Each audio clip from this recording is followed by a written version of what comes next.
This episode was recorded on the 14th of July, 2024.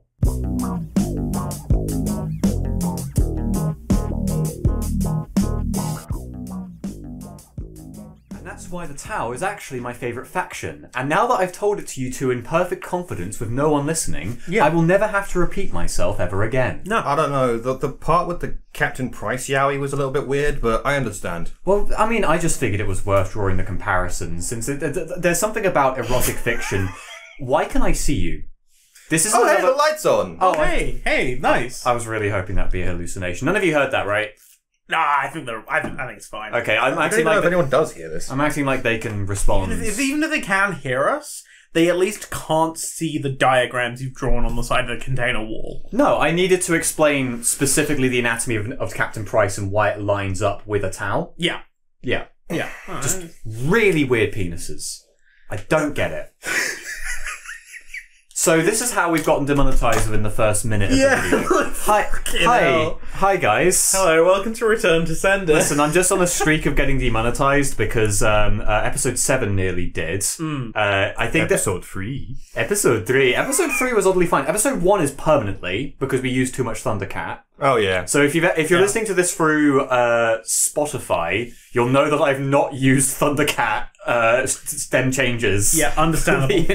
That beat is so good though. I know, it's really good. I wanted it to be the theme of the show. What did you use instead for the Spotify ones? I used this song from Crash Bandicoot that takes place in a sewer. Oh, okay. So it's very echoey That's and fair. stuff. Yeah, so I thought that's fun. I thought it matched up. I was gonna say Elvis Presley. Are they out of copyright yet, or Probably not because Probably never will be. I mean, we've only just gotten around to Winnie the Pooh and Steamboat. Oh yeah, no, Willie. true. Well, look, in 25 years, because he's 1950s, right? Yeah. Okay. So Within our lifetime, maybe if this podcast continues for the next 26 years. yeah, just in time for episode 16. Yes, just in fuck's sake. No, I would like to get this one out a little bit sooner than usual, just because we have a horrible tendency of talking about things and then it being drastically out of date. Yeah, but that adds to the flavour. I know that we are stuck in here. You guys must understand it takes literal months for any information that you have to get in here. Oh yeah. So 4.2 kilobyte upload speed. yeah, yeah. Which is what you've been trying with. Like, we finished Dark Souls recently, didn't Yes, we? we did. And We you've definitely been did. gradually uploading the playthrough that we've done. Oh god. Is that something you want to start about talking Yeah, about? no. So I've been playing Elden Ring because, of course, I have, because the DLC has come out, and so starting again and going back through it because I never finished my first playthrough. And in the meantime, we've been recording the Dark Souls playthrough because I said to Thunder, "Look, I want to run the gauntlet." And, you hadn't played any of the games. No, I haven't. So it was like, well, this is the perfect time to do it. Let's get on and just sort of work our way through it. It is so dramatically jarring to go from Dark Souls 1 to Elden Ring and Elden Ring to Dark Souls 1. I bet. It is very janky. And yeah, we've been playing through it. We've just finished, at time of recording, we've just finished Blighttown. Which you really enjoyed. Yeah, I had a great time in Blighttown. I definitely didn't have to prematurely call off the play session that we played with it. I mean, we didn't even get to that point. We've done Sen's Fortress. Yeah, we've done Sen's Fortress. I wouldn't say it was worse, but I was getting very upset at. Yes, yeah, you did go through your sort of your breakdown arc in Sen's Fortress, which I did goad you through. Yeah, I was adding to it as well. Well, that's the thing, is that I prefer to play games as blind as I can. So for the most part, I've kind of encouraged Angles to not give me any hints or anything like that about the game.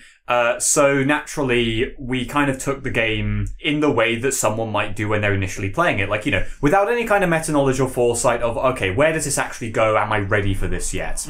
So as a result of that, when we finished Blighttown, I thought, honestly, this place sucks so much. Like, this is an area that's reputation has preceded it without me even playing this game. What's next to it? Okay, there's the Realm of Chaos, and then there's also the big fucking tree. The fucking tree. I'm gonna tell you what, let's go down the big fucking tree and get this out of the goddamn way. And I've been pretty decent at not dying in some sections, honestly, to my own surprise. But the fucking tree, I kept falling down that goddamn thing. Yeah. I kept getting cursed by the jumpy frogs that barf on you. Yeah. And I was not having a good time down that fucking tree. And you were like, "Oh, you can't summon me to help with this." And I was like, "Okay, fine. I'll go down it by myself. Run the gauntlet. Get fucking. We'll do it." Like that was my verdun. You know, I was going through that fucking slog, and then we get down to the bottom, and you're like, "Oh, this is the Ash Lake." I mean, at this point, Thunder, you'll be able to summon me. And I thought, "Oh, that's fantastic." And I can't put my sign down anywhere. You can't put your sign down anywhere. Yeah. And that's when you realise, oh, you can't. No, we can't summon each other. And so there's about, like, I want to say it's like about 45 minutes of me goading you as well as you're just falling down this tree again and again. You've been cursed, you have half health. And then fucking Erndil shows up and absolutely just lays into me just like, why the fuck did you bring him down here? And I'm just like, it's just the game. We're not going to tell him anything. I think he's been in that cooling silence for 5 minutes because the first thing I hear from him is, have I walked into a divorce? But it was in hindsight, it was a great time. I've actually looked back at some of the footage recently, and I do think it's really, really good. At that time, it was horrible, absolutely horrible. Hated it. You know, but that's the nature of sort of torturous games. I mean, it's been good fun. I'd love to kind of talk about it a little bit more. I feel like we might want to instead kind of just talk about what we've been generally playing. Yeah, I want to keep talking about suffering. It's funny. It's been good playing through it. It's been interesting having the comparison of the current bookend to their development process, and then one of the very beginnings or codifiers of that genre. Have you gotten John Wolfe's Deflect Tonic yet? What? The Sekiro deflection tonic you can get in Elden Ring. No, I have not got that yet. It's apparently really good. Yeah, I've heard it's kind of the only way to beat the final boss. Well, it's the easiest way to beat them. I have 10 minutes of parrying power. Fight me. Yeah. I mean, a most effective tactic available, or meta as it is known, and I didn't realise that was what the acronym meant until a week ago. Yeah. Most effective tactic available. Yeah, most effective tactic available, META.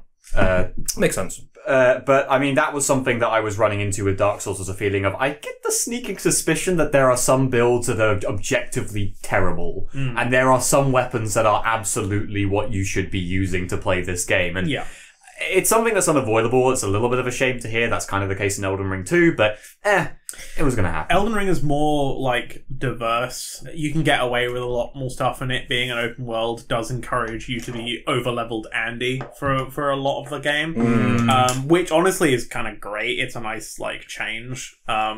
And it invites that. There's enough content to invite that kind of over-leveling and that exploration rather than just grinding the same guy over and over again. Yeah. But you got a long way to go, because we want to do Dark Souls 2, Dark Souls 3.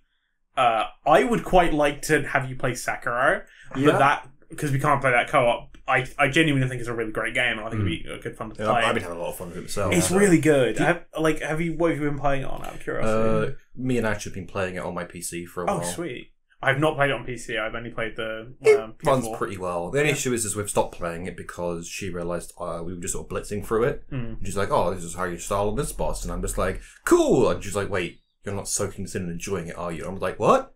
No, I want to go to the ending. You're showing me a story. She's like, no, you're supposed to really enjoy this. I'm just like...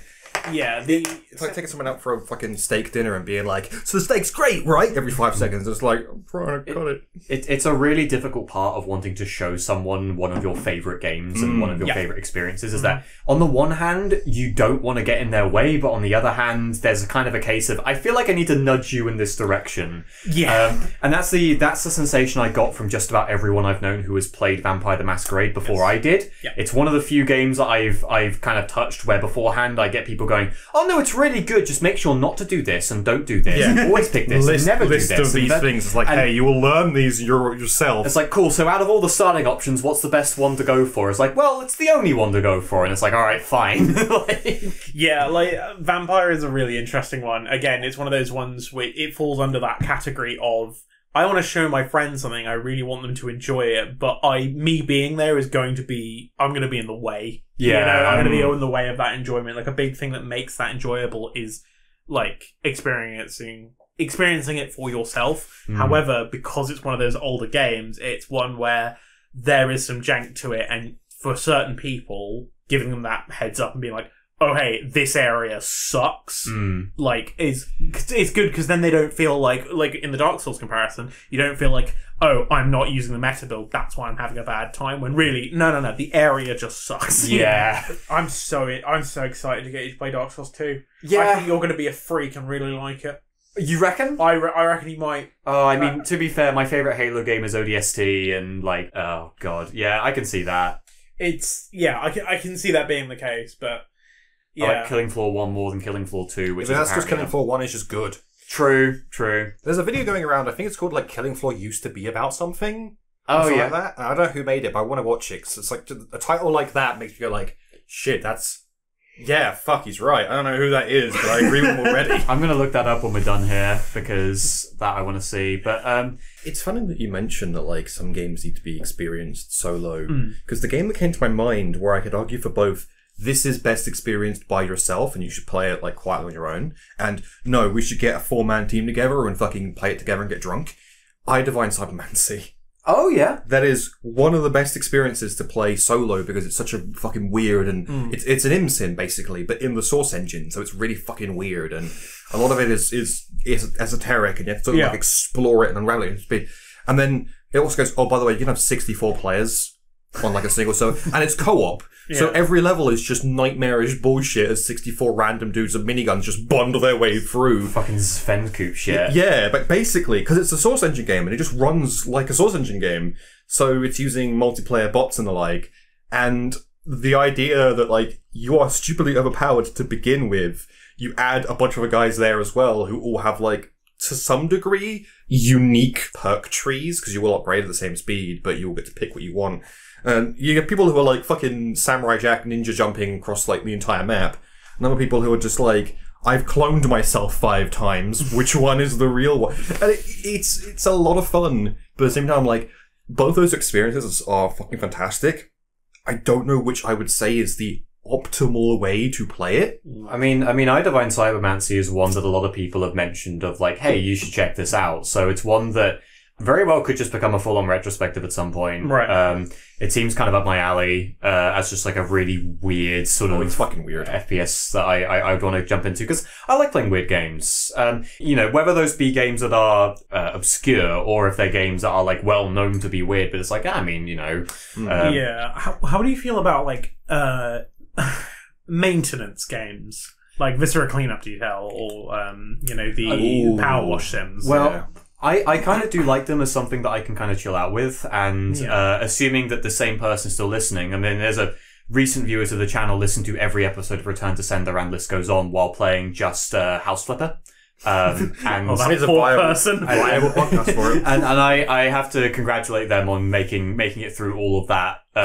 Congratulations, and we're sorry. We will not stop. We're sorry, but also thank you. you know, which has been brilliant. That's very sweet.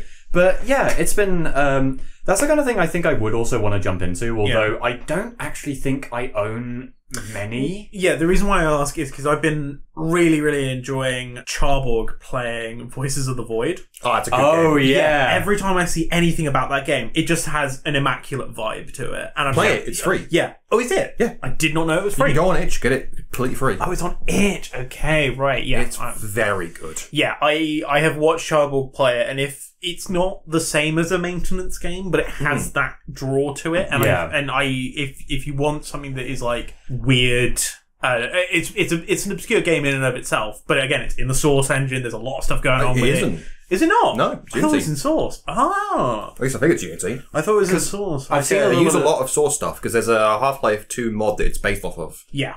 Yeah, because I've seen footage of it from Vine Source Joel, and I've heard all the Source sound effects, and it's like the fact that it isn't even Source, but it commits to using all those sound effects and everything. It's very easily moddable, from what I've heard as well. It has cool catfish ladies in it. Catfish ladies? Catfish ladies. Not catfish as in like the fish. I mean cats, but also fish. And they're okay, and they're from space. And they're not going to pretend that they're local to my area, and then I'll show up, and then No, they're not gonna. No. They do break into your house and throw stuff at you, which is kind of what catfishes do. So yeah, a couple of them. There's like a robot cat girl in it, or cat boy. Yeah, depending on class. Gender of choice. Yeah. Or neither if you're Or, like... yeah, or neither. Okay. I think they have 3 different paint schemes. Oh my god. I think we both went to a all-you-can-eat buffet recently. Yeah, that had one of the fucking careful robots. Yeah, it has the cat waiters that drive around. Yeah. Where was this? It's Cosmos in the middle of the city. Oh shit, I did not realise it had Kerfus waiters. Yeah. I was filling up a plate of random garbage by the Of course, yeah. sweets bar, like, oh yeah. And I turn around and this thing just starts driving right towards me, and that's when I realise I'm wearing all black. Right. I'm in a very dark corner. Yeah. It might just assume I'm more path it can travel. So it just keeps driving towards me going, meow! Please get out of the way! Meow! And I'm just like, I don't know where I'm supposed to go! Fucking cornered by a It Kerfus. just approached me. Kerfus, no. It's funny because I found out that these were even a thing from an Australian person I know in 2022 who worked at a casino at the time. Right. And at the casino, one of those things would drive around and basically serve drinks and that kind of thing. But they sent me pictures of it, and I was just like, oh god, okay. How to get thunder into a casino. Time to start gambling. It was very funny to see it just drive around the all-you-can-eat buffet. Because they didn't even have it do that at the all-you-can-eat buffet. It was a glorified Roomba. No. They had it hauling heavy stuff that the staff couldn't carry. Oh. Such as an entire fucking birthday cake. Oh. That's why it sings Happy Birthday? Yeah. Okay, right. So while we were there, a table across from us started having a birthday. Right. And we were like, oh great, now our ears are going to get blown out by some child screaming and being very happy. Yeah. And we see this cake comes past, and I look at it, and I see number 4, and I'm like, oh god. And the next to it I see 3. Huh? And then I look at it, 43. What?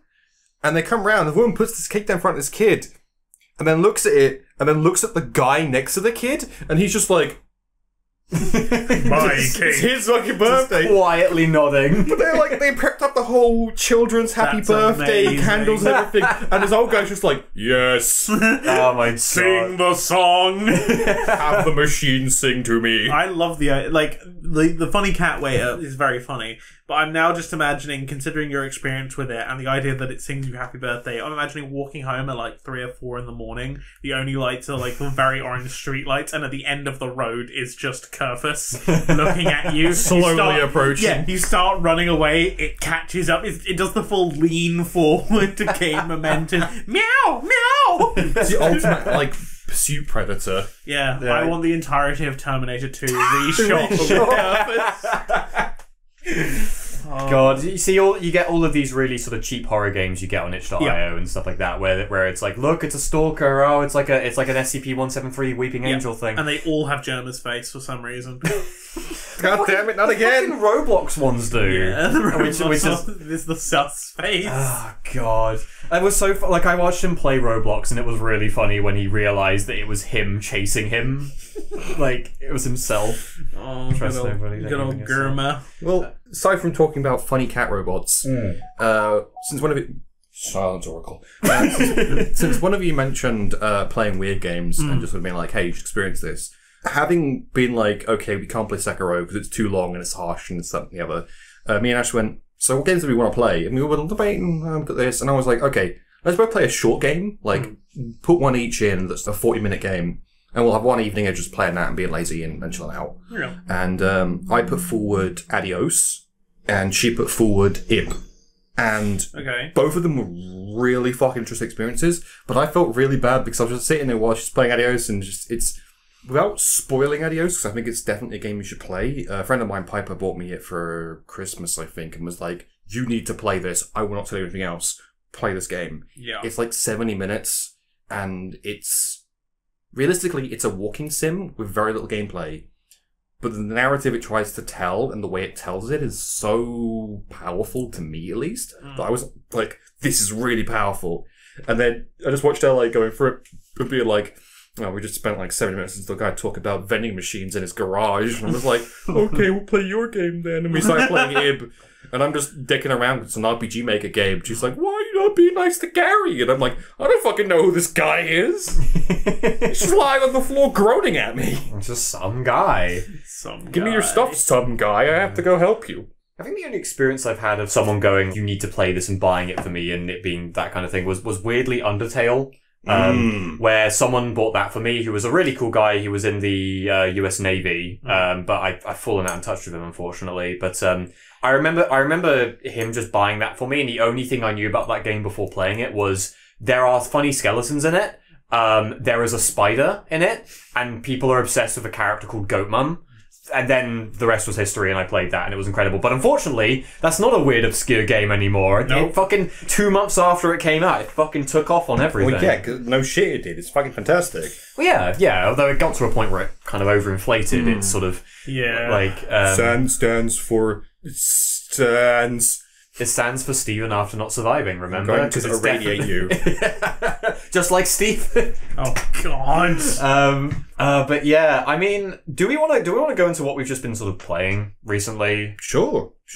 Anyone got anything new and fancy? Because I know what I've been playing the last few days. What have you been playing the last few days? Well, the Steam Summer Sale has come and gone, and during that I was like, I haven't played a roty shooty point and shooty in a while.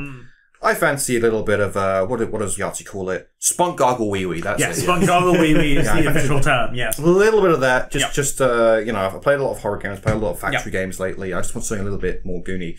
And I sat down, I looked at what they've got, and I bought pretty much the entire Battlefield series for like 10 quid. Yeah, fair. Like everything up to Battlefield 5, and I was like, oh, cool.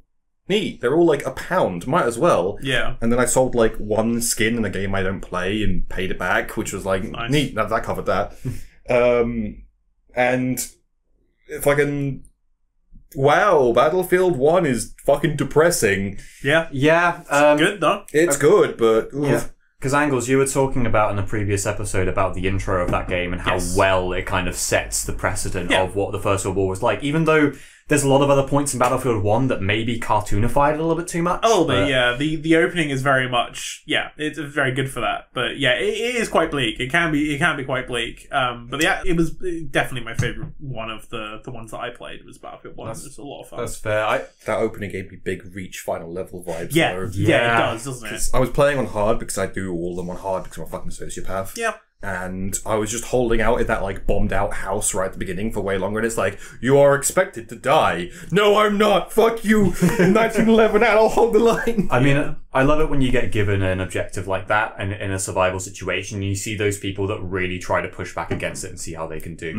Because I knew people that would just go, hey, listen, do you want to load up Lone Wolf and just see how far we get? Oh yeah, I know people who are like, I want to make it 3 hours, get the cool real ending. And it's like, there is no cool real ending. There's no cool real ending, but they just get to a point where the only thing that's spawning is like the ultra elites and that sort of thing. And it's just like, yeah, no, you're, it's only a matter of time, you know, but...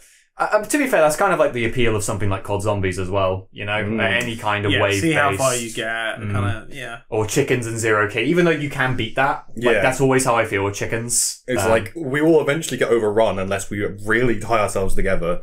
Because this was I was thinking about it, and I thought, you know, I'm not the kind of person that plays that many games. I normally play the stuff that I'm going to cover on YouTube later, or something that I might do as part of a podcast or something. Yeah. But I actually realised, no, I've actually played a good bit recently, and 0K with the other sort of patrons on my Patreon was... 0K with the boys was fun. It was really fun to just make the north and south fleets in that water map. Oh, yeah. And just like we... Who was it that started carving the fucking Suez Canal to try and get our subs across? I don't remember, but we basically played a map that was a choke point where it was two islands with a single little land bridge on the end. And 0K is a Supreme Commander style strategy game. Basically, you can terraform land on it as part of your building.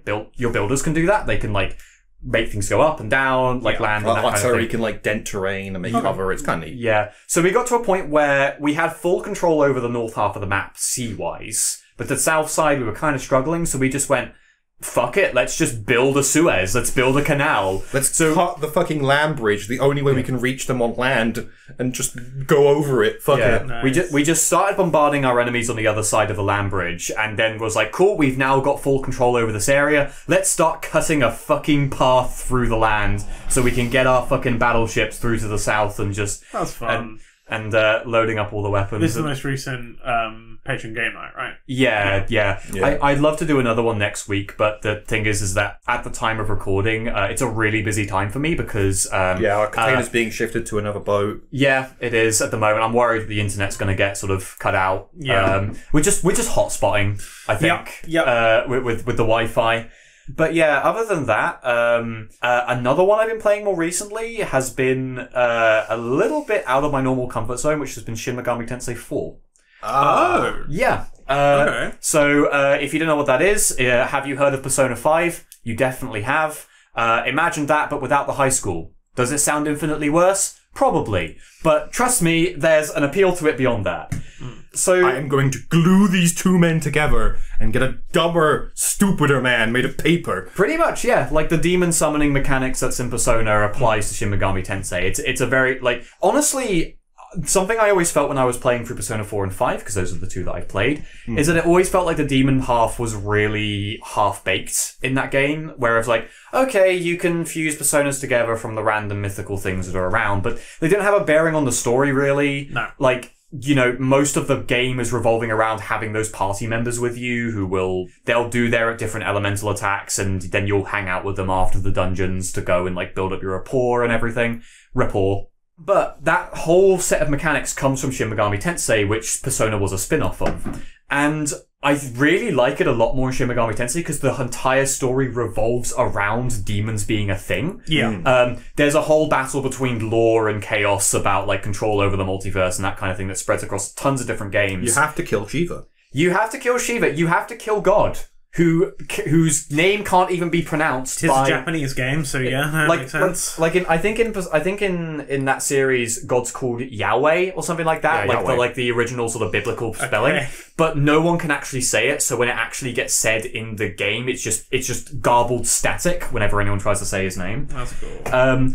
The game is more built around that, and you see them standing around and lying around in the world, and they actually feel like they exist and they're like a part of that world. Because I'll compare it to Persona 5 specifically. It's like, okay, you're going into this dungeon that's the mindscape of this awful person, and you have a weird confrontation with him between probably a member of your party that's got a personal attachment and the awful person whose heart you're trying to change and that kind of thing. Yep. And he'll be like, oh no, time for a mid-game boss, and then he'll just like leave and it will summon like a Japanese Oni or something, and it's like, why is it a Japanese Oni? Because he's the right level for this dungeon. Yeah. There's I mean, isn't Persona also the series that has, like, Hitler wearing shades in one of the games? Persona 2, yeah. And they changed to, like, Hamill or some shit in, like, Western justification? Yeah, so Persona 2, there are two Persona 2s, which is weird. I don't know enough about them, but basically one of them is a good path and one of them is like a bad ending path. Okay. Oh, cool. The Shadow game, then. Yeah, basically. The theme around Persona 2 is it's based around misinformation. Is that the one that got it was Persona 2 Reloaded? Persona 3 got reloaded. That was Persona 3. Okay. Persona 1 and 2 have been in a weird limbo of not getting remastered, and I think it's something to do with the original creator dying. Oh, yeah. Okay. That's a cool bit of restraint, possibly, from an industry, but I kind of doubt that will be the reason if that's the case, I mean, it's unfortunately. Atlas. They dig up every corpse they can get their hands on. I honestly think it's just popularity, because 3 took off in a big way, then 4 took off even more, and then 5 became massive. Yeah. But because it's based around misinformation, one of the main villains is, I believe is a Lovecraftian god who takes the form of Hitler, because there's all the theories of, what if Hitler went to Argentina and survived? Okay, right. And in the Western localization of the game, because they were like, listen, you can't have the villain actually be Hitler. Like, there's no way you can let that slide, especially in Germany. Yeah. They just put sunglasses on him and his name is just the Führer.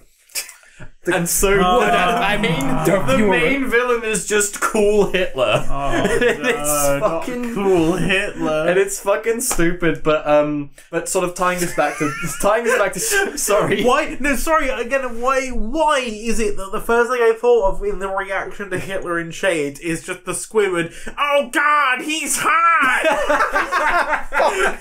Oh my god. Listen, I don't know whether or not to make the thumbnail of this episode either like Squilliam but with Hitler's head, or to fucking make it the Kerfus robot running down a dark alley. Why not both? Yeah, both. Why not? That will work. That's great. Oh god. Fucking shit. Well, the other thing with Shingami Tensei is that just like Persona, the soundtrack slapped. Yeah, it fucking slaps. So I can't remember the Minotaur. I can't remember the Minotaur boss. That track is so good. It's so good.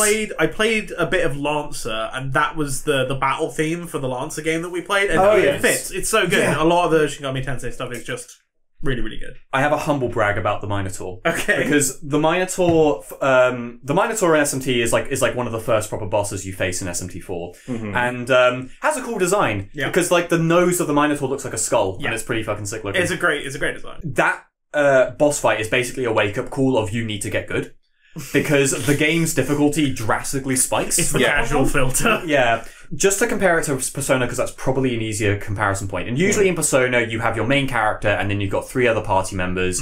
And while you can swap out with several different demons to do whatever you want, party members always have a set one. So for instance, Ryuji has Captain Kid, and like Morgana has Zorro. They're all like criminal themed. You don't have that in SMT4. Your entire party's made up of demons, which is great, because it means I can have Mothman and Jack Frost and Mara the penis demon all in one party. Don't know why I would. They're all drastically different levels, but it's funny. But the thing is that the flavor is still that you have other people with you who kind of come in to assist you. And what often happens with the Minotaur is you'll be like, okay, I need to prepare to fight this big boss, and then one of your classmates will classmates? You're not in a school. Sorry, Persona's poisoned me now. Yes. One of your sort of party members will go, I'm gonna cast Fire Spell on the Minotaur. Casting a spell that an enemy is resistant or immune to basically cuts off your entire action economy. Or like, it cuts off a ton of your turns. And as a result, it's like, cool, they now get 3 full turns to completely wipe you in one go. Yeah, they're gonna decimate you. Which happens all the time with the Minotaur. Like, it's infamous. If you look up the boss music for the Minotaur, it's called, like, Boss Battle B2. It's in multiple bosses. Yeah. The entire comment section is just about the Minotaur. Fuck this guy, fuck this guy, fuck this guy. Yeah. Ash was very... I played this with Ash, and Ash was very hands-off with me with the Minotaur, because she kind of wanted me to get wrecked as the wake-up call. Yeah. Nah, I had my characters that had resistance to fire spells on me. I made sure to buff myself and debuff him and all this kind of stuff. And I beat him in one try. Nice. Like, that's the equivalent of being like, yeah, you know, I just fucking, like, I beat Ornstein and Smaug in one try. It's that equivalent. Fair. Like, Brutal. So that's my humble brag for the day. That's me feeling like I'm a gamer, and it makes me feel a lot better compared to when I played fucking... Dark Souls? fucking Dark Souls and also fucking Vampire the Masquerade and got lost on the first stealth mission. Yeah, so, like, we, again, at time of recording, I think it was about a week ago now, we did a vampire stream where myself and White... You can't spoil it. Well, no, that's true. No, I can't spoil it. Listen, the people who listen to this podcast are the true elite who are allowed to know They're this the knowledge. cool ones. Yeah. We did a stream with Thunder. It was great. We really, really enjoyed it. I'd really like to keep that going. And we did it. We were waiting. We didn't want to sort of jump in immediately. You know, people who watch the stream, they're there to see Thunder play a game. And, you know, we don't want to ruin that. The first 15 minutes being you sort of like stuck avoiding one guy was very entertaining. I want to blame it on Vampire's jank, but also I am a dumbass. It's Source Engine stealth. It's never going to work good. I know, but it's just... Sometimes I can be just an absolute idiot. Like there was also the fact that Jack stands where you're meant to go. Yeah. In the tutorial. Yeah, he does. I was going to skip the tutorial, but people were like, no, you'll get the lockpick for free. And I was like, yeah, I want the lockpick for free. But... He was standing where I needed to go, and I kept running back, being like, is it by the homeless guy? Is it at this door that's a blatant texture? Is it this door that's a blatant texture? Fucking Jack teleporting to the next point is always funny to me. Yeah. Yeah, I thought it would be fun to stream my Malkavian playthrough of the game just because I kind of want to see people's live reactions to that. And for it to... I want people to know that I am genuinely enjoying the best parts of that game. If they see me do that live, I feel like they can understand that a little bit better, because... I did one playthrough just to ensure that I knew, at the very least, the broad structure of the game. Yeah. But my understanding was Malkavian's drastically different. There's tons of different dialogue options. There's a bunch of weird visual effects. And I was like, that sounds sick. I want to see this for the first time. And I think we talked about this like episode 6 or 7. You guys were like, it would be funny to be the voices over my shoulder while doing that. And I was like... yeah, okay, that sounds good fun. So I'd let you guys just in the background fuck with me while I was playing Malkavian. It was good. The majority of the time, it was just us going wood to various female characters because we are bad people. I can't believe you killed that rat and lost your humanity. Yeah, no, I lost humanity off the rats. I mean, it was dreadful. Which, you know, Dark Souls. Yeah. Humanity only comes from rats. Only comes from rats. Or bosses. They are the most human things. Rats. I kind of love the idea that like bosses with loads of humanity just spent like the last 4 hours just stamping on rats. It's like, yes, chosen undead, whatever the fuck you are, fight me. And it's like, you got rats all over your shoes, man. Rat corpses everywhere. Yeah. Yeah, no, it was a good stream. Yeah, I had a lot of fun on it. Chat was really good, which was nice to see. Yeah, no, chat was fantastic. I had a lot of fun on that one, and I feel like I sort of meandered a bit too much closer to the end of it. So for people listening, we were digging around though. Yeah, people who are watching the VOD, I do apologise if I wasn't that great on that front, but I kind of enjoyed it for the most part. I found it really funny that a bunch of viewers left when I stopped dancing and came back when I went back to it. Yeah, that was really good. But you guys were fantastic on it, and I am very excited to do more of that. I don't know when. I'd like to do more of it before this container moves, because I don't know when I'm next going to have an internet connection. Yeah. But yeah, it would be awesome. Is there anything, because we talked about that stream before doing it, is there any other streams you'd want to make at some point? Is there like on the wish list of things to do in the possible future? Yeah, there's a few. I mean, one I would like to make, but I know I will not be allowed to do, is the XCOM Missed Shot Challenge.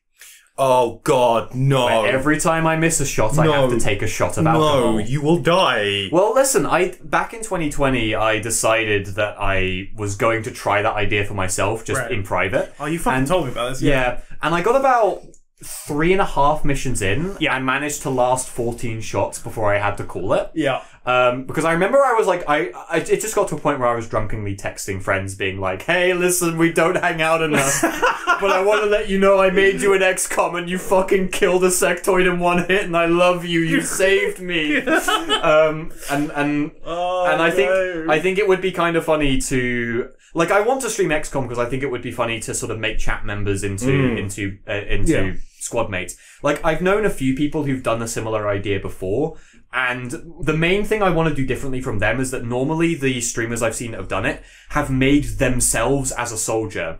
And I don't like that. I like the flavour of, I'm the commander. Yeah. Because if I make myself a soldier, whether or not I know it or not, I'm gonna favouritize myself. Oh, yeah. You know? No, you want to send chat to die in your place. That's how that works. I'm going to make martyrs and legends, is the thing, right? See, I always had an issue with XCOM 2 where I downloaded a bunch of voice mods. And I got really attached to like the characters I actually went in and like modified to make them look like the characters that were voicing them. Yeah. So I was like, no, JC Denton, you can't die. I was very sad. Duke Nukem, get in there and shoot them with the gun. I was very sad when Ainsley Harriott got torn apart by a gatekeeper. It was horrifying. Yeah, it was horrible. Oh, like, I joked about that in episode 6 or something, but genuinely there's an Ainsley Harriott mod for XCOM. Remember when we played competitive and I just used nothing but gatekeepers and it just turned into a fucking dick? Do you remember? It just turned into, I can't hurt you, but I have more armor than you have damage output. Let's have no point limit to what we can spawn. That's a great idea, Here's Thunder. 6 fucking gatekeepers. Here I was making a fucking balanced squad. You actually tried, and I was just like, behold, orbs. Angles, yeah. If you wanna join me for competitive strategy gaming, I can't fight Dr. White. He'll find a way to fucking own me. Oh yeah, we can do something like that. I like the idea of the missed shot challenge. So that does sound. Well, I mean, having played Dark Souls with me, you know that I like to hurt you. Yeah. So the missed shot challenge hurt him because you love him. Yeah. Exactly. Yeah. Like, I could just adapt it to be a meat grinder stream where it's like, okay, I'm just going to have a version of the game where there's triple the enemies and double the squad mates or something like that, and I'll just like have members of the chat be part of it. Just play XCOM Files. Just play XCOM Files, yeah? Yeah. Or like... everyone like, hey, I'm going to play XCOM 2, and then just launch XCOM Files, and everyone's like, why does it look so crunchy? And you'd be like, I don't know what you're talking about. This is XCOM 2. This is XCOM, yeah. So, I have a stream idea that I want to do at some point, which is, I want to get some people together and play DEF CON, the nuclear war simulator. Yeah. At, like, near real time. And just sit around with a bunch of people pretending to be generals and being like, we must move our fleet into the sea and, like, having in chat have a vote and things, or having like chat be like advisors, and then just sitting there just trying to like do a nuclear war in real time. I quite like that. There's been a few odd kind of stream gimmicks I've been quite fond of watching back recently. They're not even recent ones, but they're ones I've kind of looked back on. One of them is that I like the idea of you having a ruling council where chat is one of the members, just this nebulous hive mind that gets to wear a little hat and coat and make decisions. But another one is I was rewatching Wayne Radio TV's Among Us stream. Yeah. Where at one point they just had Morshu from the Zelda CDI things as one of the crewmates that was just with them. Clearly they had some guy who was actually playing as him. Right. But they would go to talk with him in chat and they were just like and they would just be like, "So Morshu, did you see anything?" "No." and they would just be like word splicing his words together to get him to talk. That's powerful. And I fucking loved that. I don't know what they did to make that work. I'm guessing they just had a soundboard for him, but... I mean, my personal favourite Wayne thing is the fucking fridge sequence, where it's like, chat keeps asking what's in the fridge! Let me show you! There is no fridge! And he turns it around, it's like a cardboard cutout of a fridge. Yeah, that one was really good. Chat going fucking ape shit, it was great. Yeah, there's a lot of really good stuff to come from those guys. It can get a little 2K-like for my taste sometimes. Pardon me. Bless you. The dust in this fucking container. Listen, we've shed enough skin here that we could probably make an entire homunculus person we out probably of... could, yeah. Yeah. Beats the shit out of that snowman we made, or the skin man, as we like to call him. Yeah. No. Okay, what... Sorry to derail. You're holding a barbecue. Yeah. You can invite 3 cryptids. Who do you invite? Oh shit, Mothman, obviously. Yeah. Fuck, okay, this is where it gets difficult. I'll allow you to branch into, like, SCPs, if that helps. Would you class those as cryptids? No, but it depends on the SCP, I guess.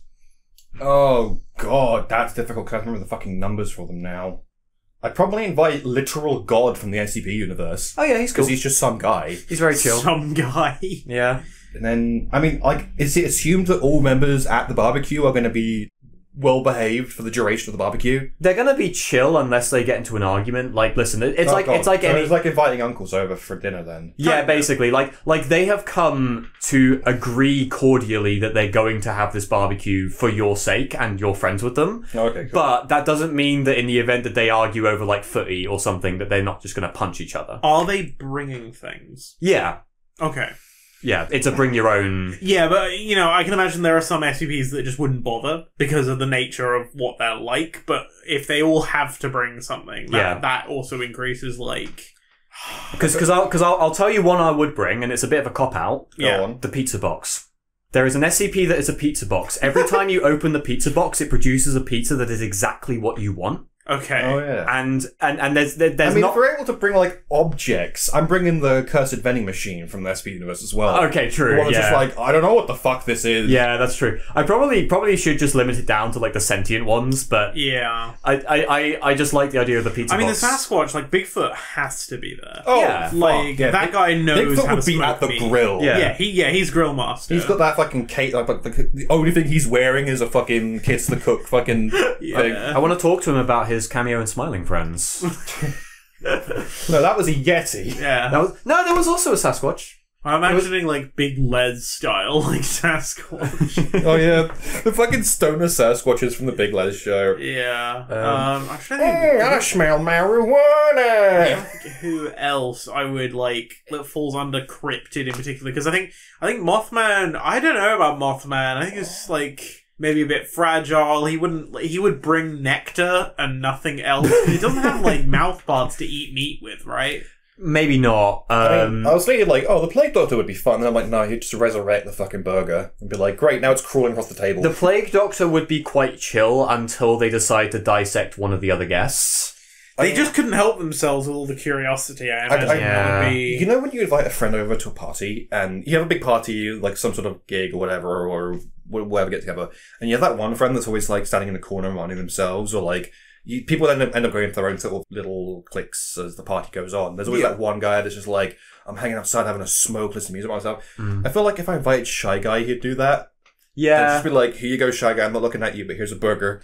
Just enjoy a meal. Please stop sobbing so loudly the guests can hear you. Just have to give. It's just going to be a faff to give everyone the scrambler goggles, and you know that there's going to be that one fucking guy who's like, I don't need fucking pixel. It's like, yeah, who just gonna be a fucking nightmare. But sorry, when we played, because occasionally with patrons we'd play SCP Secret Lab. Yeah. And I just remember one time the shy guy came into the room with me while I was I think I was an inmate or something like that. And I spent the entire time just staring at the floor, just being like, so How's it going, bro? I just, I know you can't talk back to me, but how's your day going? God, we can play that again because that game is incredibly fun. It's good fun and it's free.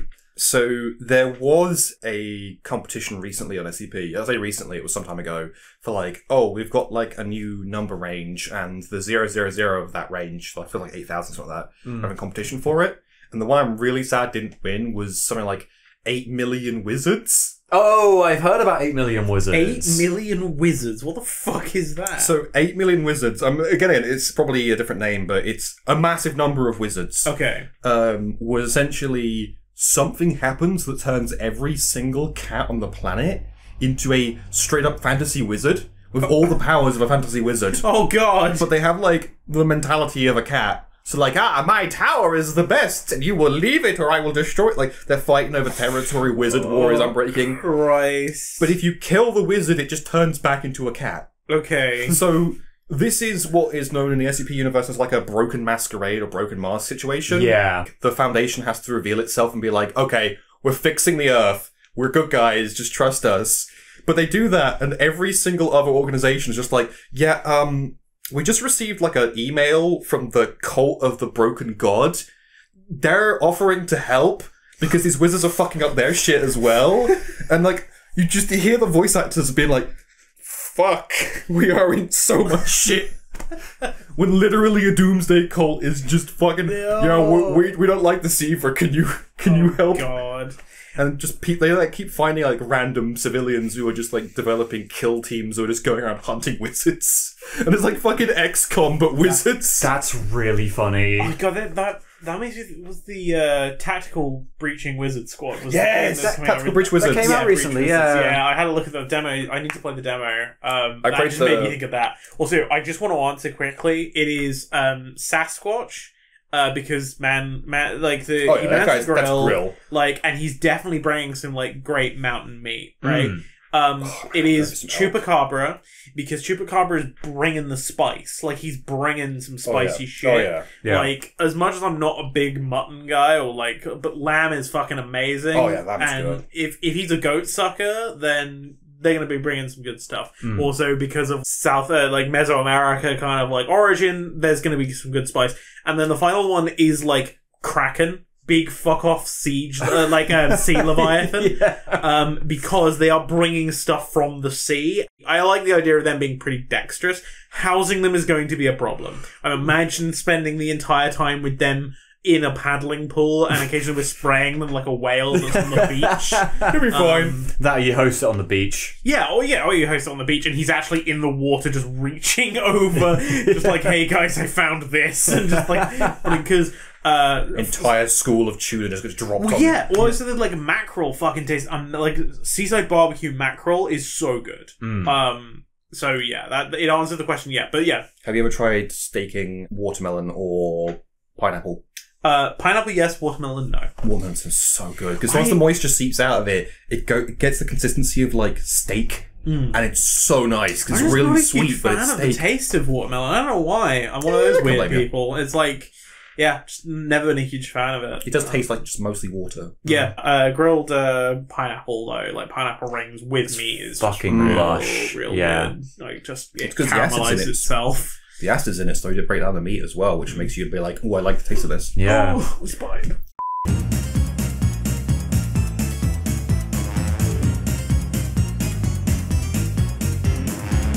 I mean, to briefly break character here, I have a Kevin. There he is. He's the boy. I've got him. I'm gonna pop him here beside the microphone. Do you want to say anything, Kevin? What is this? When can I leave? Oh, what's that? Oh, you want to talk about Norfolk Wizard Game, Kevin? No. He does. Look at him go. Oh, Cease this. every single one of these plushes actually contains like a little little chip that shills different things that Alpha Abuser has made. Yeah, exactly. If yours doesn't like shill Alpha Abuser like content to you in little voice lines, yours is broken. Yeah, You should send it back. yeah. Mine just keeps telling me how disappointing Diary of a Guardsman was. Ah, That's a funny in-joke. Mine says something about when's Boreal Cast back. Oh, but God, no. I don't know what he means by that. Fucking all 2 of the audience members who remember that. Yeah. OG is going to be like, No. When does L'Oreal cast 10? Norfolk Wizard Game. I can shill this because I'm not part of it, so it doesn't count as shilling. I'm staying quiet. I recently watched Frederick Knudsen do their stream watch along of the episode that they are in. yeah. Which was very cute to see them and a bunch of their friends and Speaker as well, because Speaker was in that call. I think Erndil joined it at some point. And that was a very fun stream to watch, especially because you get the back and forth between them. Yeah, Norfolk Wizard Game's real fucking good. I really enjoyed it. It's one of those like extra peripheral stuff where I was like, I'll check it out eventually. Again, a bit like Hunter the Parenting. It's something like, oh, I'll get round to it. And then once it bites you, it bites you. Yeah, Norfolk Wizard Game, as much as, like, Hunter the Parenting I enjoyed, but it didn't get to me. Like, and then listening to Fred's bit on Norfolk Wizard Game and listening to just Speaker going apeshit. Just like... Speaker is scary good when it comes to making up characters on the spot. Yeah. No, I as someone who only had an appreciation for their work as part of TTS, I was just like, yeah, they're fine. And then seeing them actually DM something like that, wow, they just really get... I know some of it's got to be pre-written. I know they're also going off some level of scripting. But yeah, really able to flex. No. Oh, God. I sit there, files in hand. I am named the audio miner because I'm stuck in there for 8 fucking hours. I'm getting the black lung because this is live. Yeah. Like, they are playing the game. They are talking about stuff. Like, the cut downs are fantastic. Like, I didn't do any of the cut down for Frederick's episode, so Parker Knickerbocker's introduction. So what you're saying is you don't have reams and reams of uncensored Fred Newton on your computer. Oh, but I do. The other episode is going to be good. Oh, Episode 1 is edited audio-wise and is getting the visuals done currently. I think episode 2 is being edited audio-wise at the moment as well. That's in production. Because Alpha's like, hey, I want to do a 1-2 punch with these. And then go into making it a more once-a-monthly kind of thing as the hope. Because they've just been playing it. They've been playing it every 3 weeks, something like that. So there's just tons of episodes ready to go. And we're just behind because I'm a lazy asshole. Like I said, I just want to bring it up because I saw it and it was just like, yeah, this is great, and it made me think about the streams and all that kind of stuff, and it made me think about D&D again. It's been a long time because I played D&D this weekend because someone wanted to try DMing for the first time. They did a pretty good job, and I was like, oh, I haven't really thought about it, and then again listened to Norfolk Wizard Game. I was like, really did it gave me that itch to play again, but also to play in that rare form of campaign that really does stick with you, like the one that we did, and like a couple that I've run myself for some people, and I've just been like, yeah, I yearn for it. It had me yearning for something like that again. Yeah. Especially because again, it's such a looping Ouroboros-ing sort of topic. Yeah. It winds back round to sort of vampire, because we were talking about the stream. Well, you've got the retrospective that you're working on, right? Yes. Then we did the Malkavian stream, and we're hoping to do some of that again.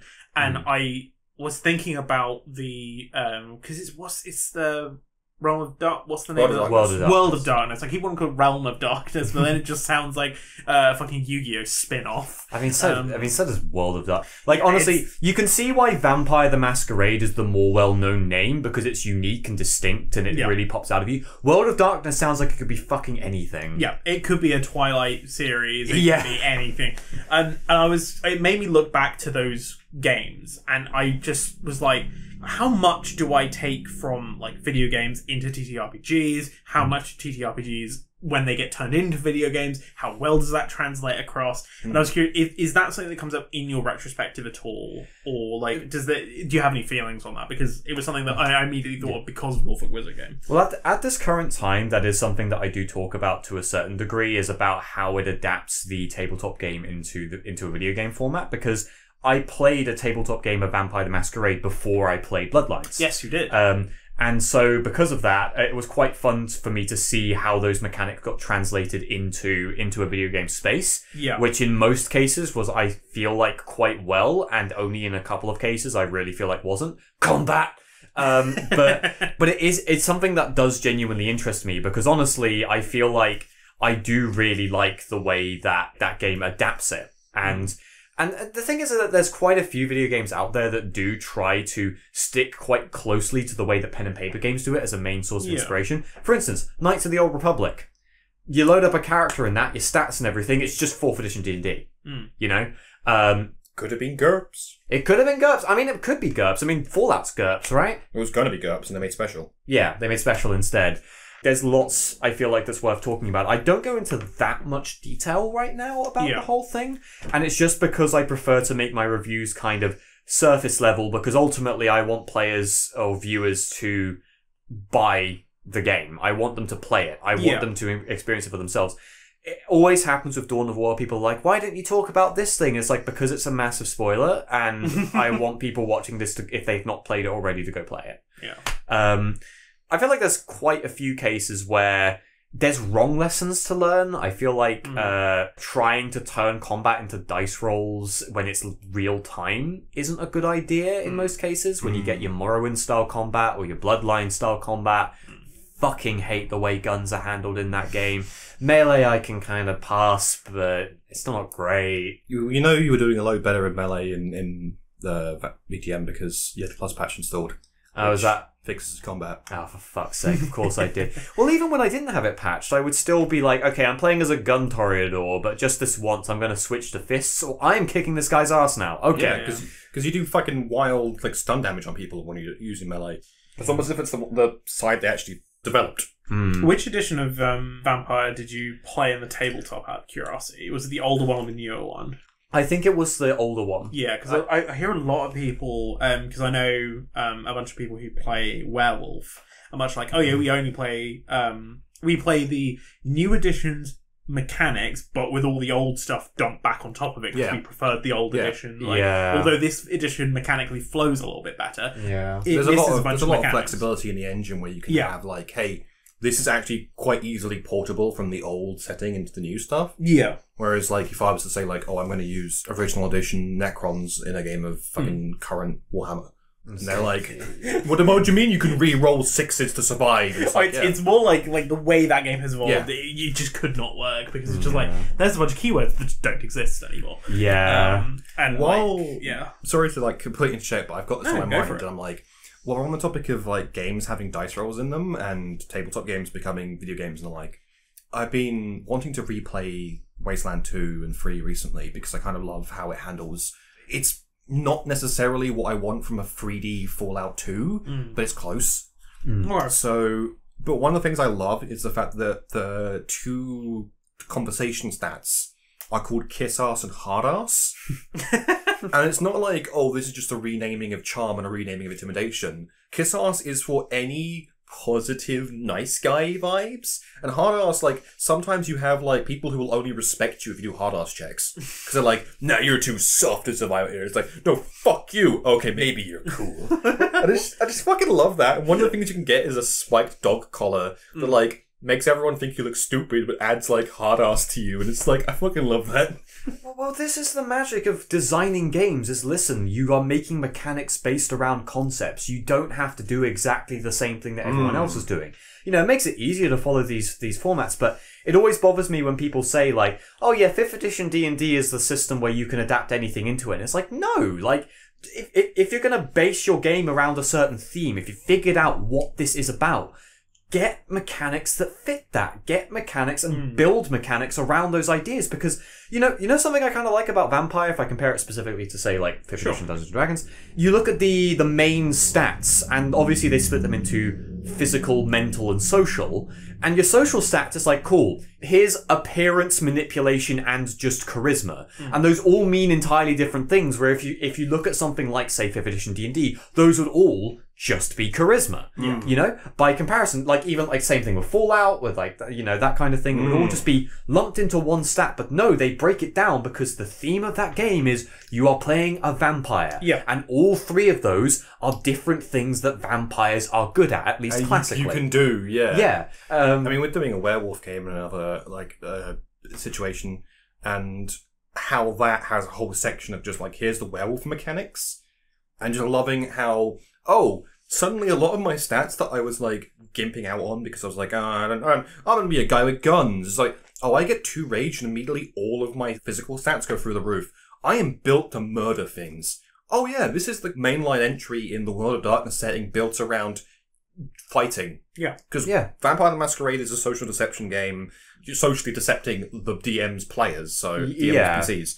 Mage is go nuts, let's do some crazy magic shit and explore the wild. I feel like stuff like Mummy and, what's it called? It's not called Geist, is it? The Ghost one. Oh. No idea. I don't remember. There's so many of these. There's a bunch of them that are just like, here's a detective game. You're a mystery solving guy, and some of them it's like you need to solve the mystery of your murder so you can like go to be at peace and things like that.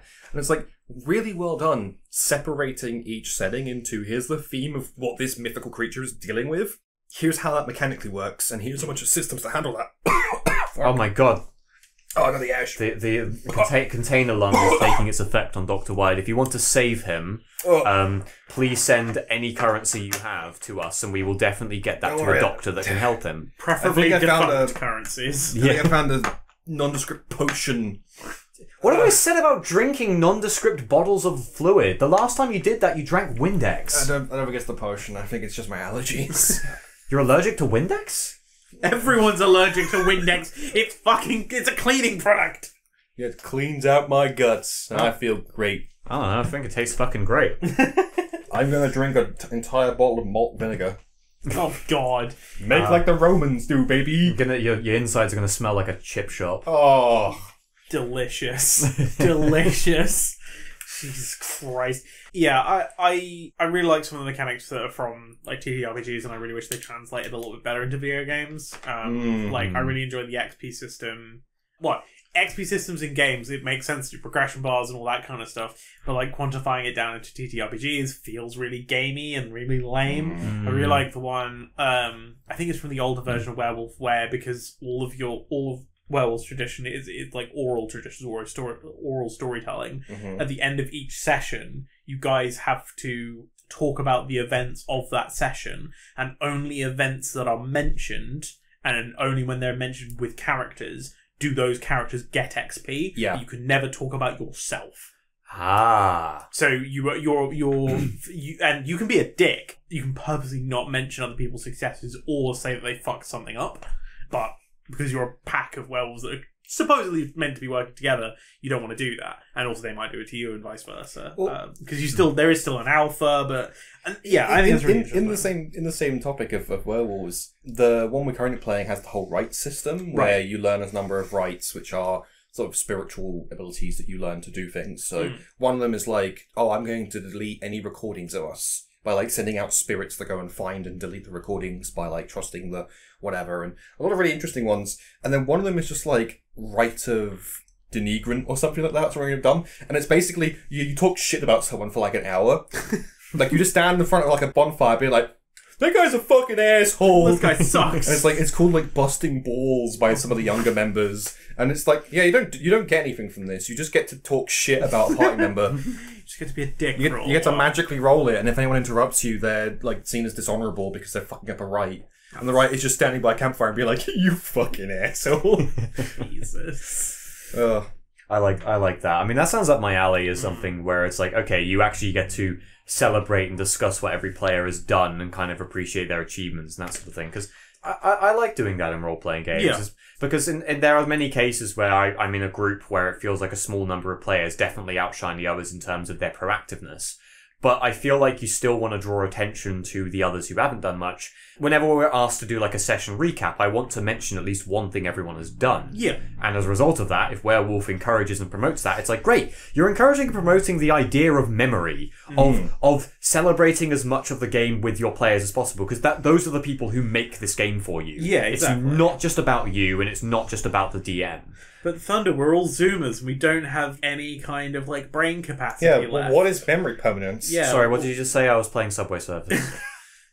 Subway Surfer, you fucking boomer. No one plays that. You watch it underneath all the other videos you watch. That was a fucking edit I saw, because like before we started recording Angles, you were talking about horrible synth voices. Yes, It was a fucking edit of the Master from Fallout 1 where he had Subway Surfers on his screen. Oh, that's great. And his automatic voices he does while he's talking are just the TikTok fucking. Oh, I was really text-to-speech hoping you were going to voices. tell me they were Peter, Lois, and Stewie or something Oh, like that that. would have been That'd have been a really good. good way of doing it. Yeah. Because that's the two, isn't it? It's Family Guy funny moments and Subway Surfer on either side of whatever you're meant to be looking at. Yeah. You must stimulate your zoomy receptors. Oh, God.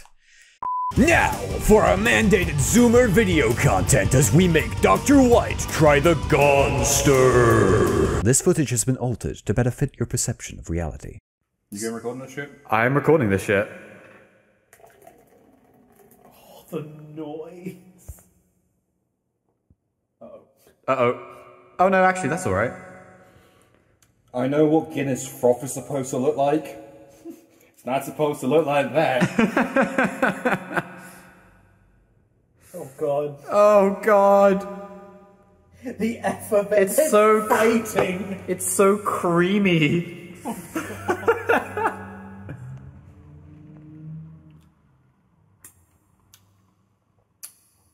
Ooh, that's not bad. Oh, no. Here we go. just the cream. That's actually really nice. Oh god. No, it's not. Fuck That is you. actually really nice. No, it isn't. It isn't nice. What are you talking about? I have to get through the cream first. Do you want to get you a spoon? Get your bendy straw. The cream of the crop. What? You guys say the best things when I'm not, when I don't have a microphone running. What the fuck? That is the best excuse. No, look, he's holding it like a fucking hot chocolate. Do not hold the Gonster like it's a hot chocolate. Oh, it's so tasty. It's so... Oh my god. Sorry, so Dr. White has wanted to do this thing for a while. We've just gone on a brief break. Dr. White has wanted to try the Gonster for a while. If you know what that is, it's probably... I mean, listen, we're in the cargo container. It probably means it was a big thing like 3 months ago. Yeah. Dubious potion. But he heard about it and he's wanted to try it since. And yeah, I mean, we've probably not made it right. I think you're meant to put Monster in first and then Guinness. I don't think it's meant to be a different kind of monster. Yeah, than we use. we used Zero Energy because it's like Zero Energy Ultra, whatever it's called. Yeah, Zero Ultra. Zero Ultra, because I know that's the one that like White likes because it's the boomer juice. Yeah, it's boomer juice. It's computer fluid. And he took a sip of it and went, actually, this is really good. And neither of us believed him. No.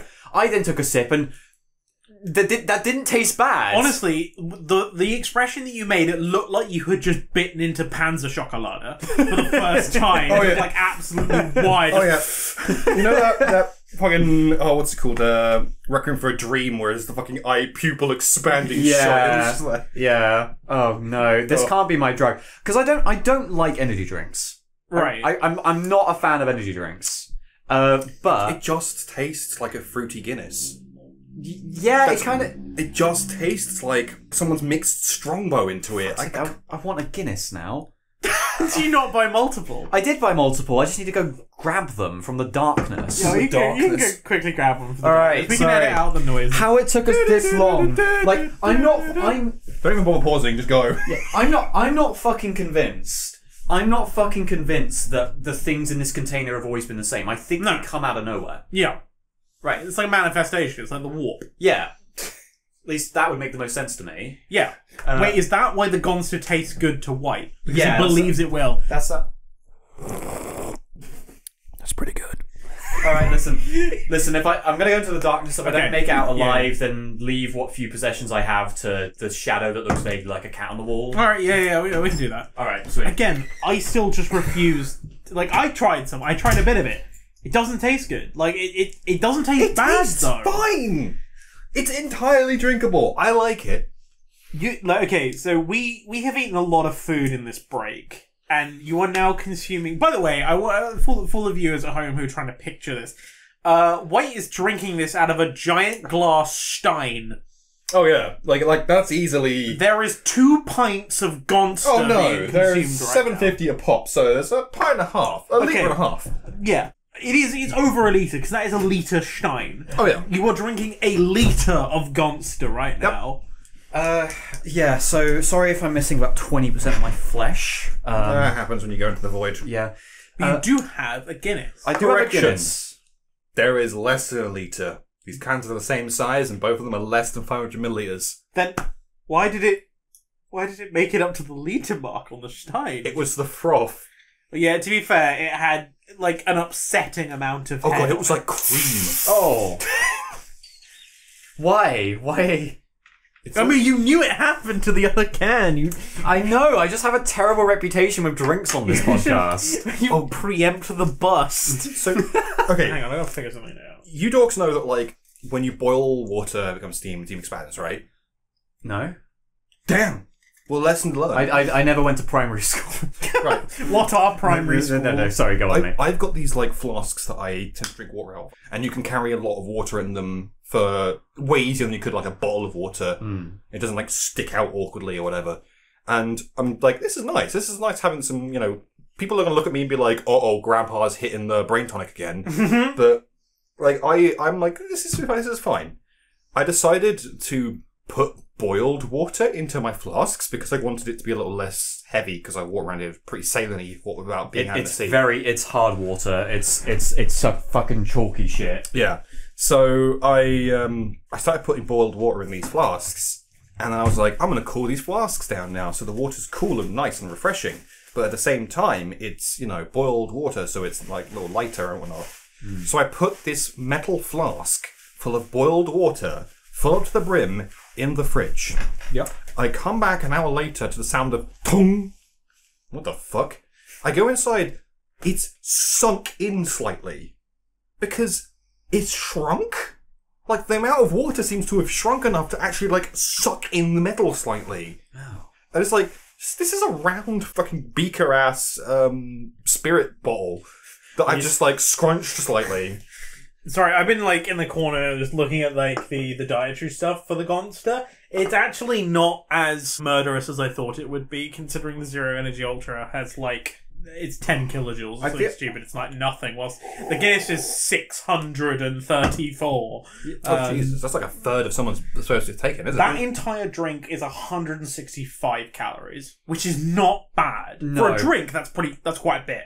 But like, all things considered, considering that is an energy drink and a beer, Isn't like the average requirement like 2k? something like that. For it depends, like, because it might not be a thing anymore, but it's normally like for biological women it's 2,000, for biological men it's 2,500. Yeah. I mean, it's also a thing of like you drink a hot chocolate and that's normally like 200 to 300 calories. Yeah, because in liquid fucking chocolate. Yeah, which I can get away with drinking because I'm a skinny boy who Yeah. who doesn't put on weight. But No. it's Yeah, dude can eat literally fucking anything, and all I have to do is look at food. You put inhaled weight an on. entire large pizza just now. yeah. I've still got half mine left. Listen, I like pizza. You Oh, like pizza you too. like sort of pizza. And also, I've been starved. I've been working hard. I've been labouring in the mines. in the of- mi- You know, it's been tricky. in the these days. content forge. Yeah, in the content forge. You are trapped upon the Borealis for another 10,000 years! Yeah. Should we move on from talking Well, I was going to say the Oracle has been beeping. Oh, I think we've had. We have contact from the outside. We do, and let me it seems chug the to rest be. of the dubious potion so I can be ready for this. Oh, the Gonster, no. Well, a lot of it appears to be just more interest in our opinions on certain things. So we'll see what they've asked us. We've got one from one of our more common fellows, Warsmith Wolf, Good Hey. night. who has said, "Why do people shift Gwilliman and how do you say his name? Gwilliman? I say Gilliman. Gorilla Man. Why do people ship Gilliman and Yvrain when Gilliman and Eldrad is clearly the superior choice? Because despite being a space elf, Eldrad isn't gay. Boo. Besides, he's already in a hate ship with Ect. I'm going to choose to not respond to this, considering the people who have voice acted Eldrad and my feelings towards that person. No, I don't know. I honestly don't know. I think Warhammer shipping is cringe. There, I said it. I love Warhammer. Warhammer's fucking amazing. I am the bastion of, like, I don't care what they do. I still love it on this podcast. Okay, hopefully the microphone doesn't hear this, but I'm slipping the £10 note into your pocket about the Kitten Shadow Sun thing. Just, just making sure you don't mention that. No, genuinely, I was like, I don't get it. And so, yeah. No, that's fair. I know that Warhammer, and especially things like the Horus Heresy, is basically one big space opera when it comes to storytelling, and people kind of like that, get attached to the characters. I've never felt particularly strongly about, like, shipping in 40k. It's not really the same. I'm not, like, a big shipper anyway, like, in any medium, to be honest. But we'll move on to a different topic from Witcher122, who's asked, how's the Malkavian experience in Bloodlines? Great. It's really surprised me with a lot of smaller details that have kind of jumped out as things that I think are just really fucking neat, and I'm super excited to experience more of it because at the Rat Council judges you for your sins. But I can't eat rats anymore because I lose humanity every time I do. That's definitely a Malkavian mechanic, and not these two fucking with me. No, of course not. But I'm at the time of recording, we've only done one stream of it. I really want to do more. There is something I kind of want to do, which would be even funnier. I know all the source commands to trigger events. Yeah. And you can do play together through Steam. So we could keybind a bunch of events to the numpad and have me and Angles just able to push a button on the numpad to fuck with you. Like mid-game, make rats spawn around you, things like that. That would be fucking like funny. Twitch integration, except it's two sociopaths with direct control. I was gonna say, yeah. I mean, that's something I kind of want to see if I can get working on YouTube. Is like donations for soundboards. Because I know you can do it on Twitch, but if you can there's a soundboard for YouTube as well, like Streamlabs or some shit like that. Yeah, because that'd be cool. But in the meantime, I have to let you guys be the main source of those sounds. You do good work. Jameside411 has asked, "What's your favorite drink?" Well, I think we now know Dr. White's. I wouldn't say this is my favorite, but it's pretty good. I think gin. No, not gin. Desperado's rum. No, not Desperado's rum. Fuck. Diplomatico rum, or just any decent mead. Those are pretty nice. Yeah, I'm gonna be just a dick and say the homemade cider that I make with my dad. Yeah, that's not being a dick. That's really nice. Like literally, that's it. Like, if you wanted to like consumer grade drink, genuinely Monster Ultra, like the white Monster, the Boomer Juice is really fucking good. Anything with caffeine's really fucking good. Yeah. But yeah, homemade cider.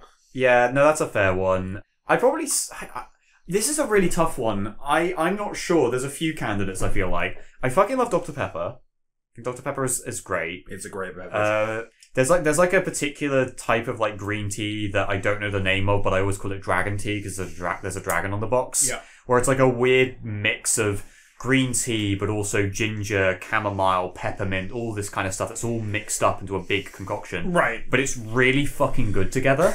It's the drink that I make for myself when I'm nervous because it like fucking calms me down immediately as soon as I have it, which is fantastic. But as for something that's alcoholic, that's a really tricky one to pick one specific favourite. But my favourite alcoholic drink I've ever had was my parents had in their drinks cabinet a bottle of Cointreau, which is a Cointreau being like a French orange liqueur. I think it's pronounced Cointreau. That had been there for 30 years. Jesus Christ. And it was down to its last couple of shots. And then one time I just decided, like, I'm going to have a shot of this and see what it's like because I've not had it before. And it's the best drink I've ever had. Nice. Is that shot of aged liqueur, like alcoholic, like a shot of alcoholic liqueur, was so fucking good. So much so that as soon as I did that, I bought a bottle of Cointreau that I am not opening for another, like, 25 years. Because I want a drink that good again when I'm in my 50s. Nice. I mean, fair enough. Yeah. Another question has come through. They're very Warhammer related at the moment. That's fine by me. This question is from Mr. Aquila. Which version of the Elanius Pius story is your favourite? I'm a boring sucker. I just like him being a dude that blew up. I don't like him being a guy who was there for the building of the Tower of Babel. I feel like that's kind of too much. The whole him being eternal is kind of... I don't like that. I kind of like the the approach like here I am going back again. The approach where like all media is considered canon in that it exists as something in the universe that someone has written about. Yeah. So like having direct contact to characters that still exist feels weird. Yeah, I kind of like the idea that, like, this is just a bunch of different fucking scholars sitting around being like, no, he definitely did all of this stuff. See, I've got his paperwork, it says so. Yeah. It's like Dante's Inferno, basically. Just like, look, my original story where all the people I don't like are in hell and all the people I do like are in heaven. Fuck you. I really like interpretable canon and concept, but I think you got to be real careful with it. There's a particular scene in I think Angel Exterminatus where Perturabo and Fulgrim are talking, and Perturabo is talking about I think it's perpetual motion or something like that. He vaguely alludes to an ancient Earth scholar who was trying to figure out like the theory of relativity and all that kind of stuff. He doesn't say Einstein. He just brings that up and he says, I have a bunch of their books. And it's like, and then I perfected it. It's like, that's really fun because it doesn't outright say that kind of shit. But yeah, I think when it comes to literal, like, oh hey, I was one of the Argonauts, it's like, ooh, I'm not. Yeah, I don't know. I've lived many lives and pissed many liters of piss onto Margaret Thatcher's grave. My feeling on 40k lore is obviously that canon's going to continue. There's going to be more stories made in it. It's inevitably going to happen, and it's why I'm kind of fine with. I'm okay with stories continuing so long as I can stop reading them. Well, you just got to remember, all of Black Library is not canon. Yeah, because that's a good point, because this is something that kind of crossed my mind was, I honestly feel like the last 40k story I ever want to read is The Last Church. Because to me, right. I don't want to imagine the Emperor as a person doing things. I never want to read an account where the Emperor is directly there with dialogue and things. I want him in my mind to be a mythical figure that is talked about but is never actually seen. And to me... his actions are felt, not seen. Yeah. And to me, The Last Church being that one moment where you see a story about him talking to a human priest about human religion, getting to the core of his worldviews and everything like that, and seeing how this all began, to me, that's the last story in 40k I ever want to read. Right. I don't want to read any other elaboration about him as a human being. I don't want to read any other elaboration about the Horus Heresy or that time period or the Age of... what's it called? The Age of Strife or the Age of... Yeah, there's the Age of Strife, Yeah.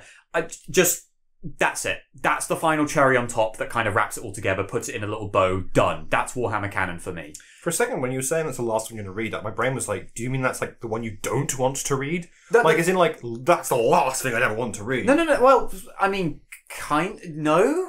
It's just the way you're wording it. It sounded like it was like the least likely. For me, the story that's about the Emperor and Alanius Pius fucking falling off the Tower of Babel, that's the last one I want to fucking read. Because, no, like, come on, the mythology's gone. Come on, bro, we should climb this tower. No. But I also acknowledge that those things are cool to other people and it's fine for those stories to exist. I just don't have to touch it. Like, whatever, it's fine. I just want to add to that, to loop back to my turbo fascination with fucking Battletech. I have the same problem with the... oh yeah, I loved everything up to the Dark Age. Like, the event that caused the Dark Age, the War against the World of Blake, any of those you listening know, you know. Everything after that, it's happening. I'm not really sold on Ilkhan. I'm not really sold on this new era of where Battletech's going in terms of storyline. Because all of my favourite stuff is the Secession Wars and like... the clan invasions were like the bit where I'm like, whoa, shit's getting weird and it's all this cool stuff. It felt like the power creep was coming in then, and then the power creep just kept going. And Dark Age tried to reset it by deleting basically half the galaxy with whoopsie doodle, we accidentally turned off the internet. I really like the Clone Wars and the Galactic Civil War. I don't care about what happens after Return of the Jedi. You know? It's that kind of thing. Yeah, the other thing with 40k, especially the founding myth in the Horus Heresy, is that a bunch of characters are written in a certain way that has not aged well. And I'm not even talking about like, oh, they say bad things. No, I'm talking about like there are characters who are written to be stupid suddenly. Like, you know, the worst trends in like modern sort of like TV media, and it's like, oh, the character has to be stupid for the plot to work. Oh yeah, End times. the dumbass plot. Well, there's so much of it. There are endless points where you can go like, the character does a stupid thing that is outside of character. The prime arcs are especially bad for this, despite being awesome characters. Some of my favorite parts of the 40k lore, because I've never been a big Black Library person. I only properly got into it after getting access to 2 channels, one being the Amber King and the other being Vox in the Void. Vox in the Void is an incredible VA. Just fantastic work. And they read out just like speeches from various sort of bits. They have narrated some of the Tales of the Night Lords and stuff like that. Incredible work. And then Amber King, again, they have overarching like kind of, I'm going to synopsis stuff, but they take excerpts from Black Library and have voice actors read it. And it's great. You know, it's not all hits, right? But those core pieces are things that I enjoy and I think are really good. And I think there are very specific ones that I think are very emblematic of the idea, the aesthetic, and the themes of 40k and Heresy and all that kind of stuff. Yeah. I don't need to know all of it. I don't need to read all of it to still appreciate those elements. Like you said earlier, it's good that they exist for people who enjoy them. You're just not one of those people necessarily. No. I'm sort of in a similar vein. I love the games. I almost collect all of their like miniature games, pretty much. Yeah.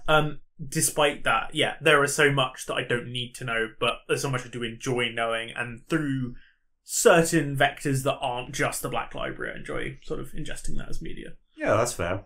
And yeah, go watch a Vox in the Void stuff. They're very, very good. yeah, They do an entire reading of I Have No Mouth and I Must Scream, and it's fucking great. that sounds great. It's really good.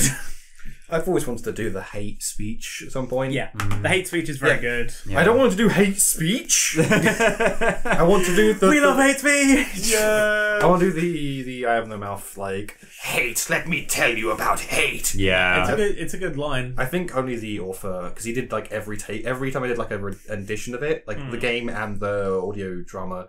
He recorded the hate speech himself. He did that himself, and every time it's like, wow, you can tell this guy's like developing this character, but also putting his like massive piece of shit energy into it. Because apparently he says himself he is a contentious man by nature. Like he does not like people. So Demon Xenomorph 1987 has asked, do you also play shooters? Yeah, more than strategy games. Yeah, Yeah, like Don't really loads. on them. Yeah, exactly. Like I really do. I mean, I fucking love Halo. I love Star Wars Battlefront. Most of my Steam library is probably shooters, to be fair. Killing Floor 1! Killing Floor 1. Yeah. There's a lot of stuff I want to talk about in the future that is mainly shooters, you know? That's kind of my big thing. Aderos asks, which side of the war are you on? Gnomes or knights? Gnomes, duh. I didn't know this was a war going on. What's up, my nomosexuals? No, don't you do this.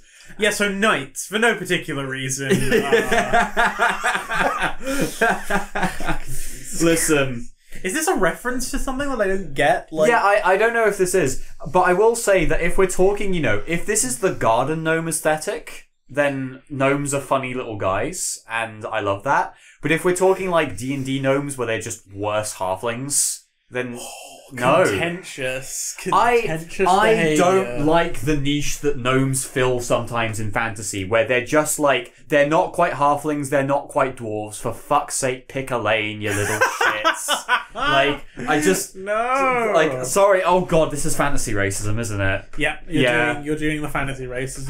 You God. did it, chat. I feel like in my own world building, I've been like, okay, I've massively thought out the way that every single like draconic species or anything related to dragons is, and I've kind of figured out all the nuances between them all. When it comes to gnomes, nah, mate, you're either a dwarf or a halfling. Get out of there. What's really funny is in the world that you did for our D&D game, the character I played had a completely unfounded Irrational hatred of gnomes, and they were a kobold. Yeah, well, that's because there's actual like law reasons for that. Though. I made that up as we went along, though. I was like, shit, I had to come up with a reason for his racism against gnomes. No, not even then. In the textbooks, Garl Glittergold, the god of gnomes, trapped Kurtleback underground. Yeah, it was like, guess fucking there we go. Yeah, and so as a result, kobolds ate gnomes, but you didn't even know that. You just made it up. But to be fair, my first D&D character was like that too. He was a dwarf who hated gnomes. But just gnomes. No, not. There wasn't a good reason for it. No. You just didn't like them. I mean, my current D&D character... just don't like them. My current D&D character keeps spitting out conspiracy theories that keep turning out to be true. Yeah. Like, oh, I bet there are civilizations of goblins. Yeah, here's the hobgoblin kingdoms. What? But if we're talking about, like, tinkery gnomes that also have the garden gnome aesthetic, then fuck yeah, absolutely gnomes. If not, then knights all the way, because knights fucking rock. They're also closer to city guards, and you like NPCs. I love NPCs! Yeah! Yeah, but what about fucking night gnomes riding around on basset hounds? But that's cool, though. I think that's funny. I like that. I think that's sick. I'm realizing now that Thunder is actually just the NPC meme, but he's looking in a mirror and smiling at himself. I don't know. There's no one quite out there like me who has such shit takes, so I don't know if I can truly be an NPC. Epsilon asks, what is your favourite fantasy/mythological monster? For example, vampires, werewolves, and hydras. Oh, I'm going to be entirely on brand and say, just because one, they are my first character, and two, I kind of love them as concepts. I fucking love kobolds. They're cool. They're stupid little lizard men. I knew you were going to say that. They're good. They're good little dudes. They are good little dudes. I am torn between vampires and dragons.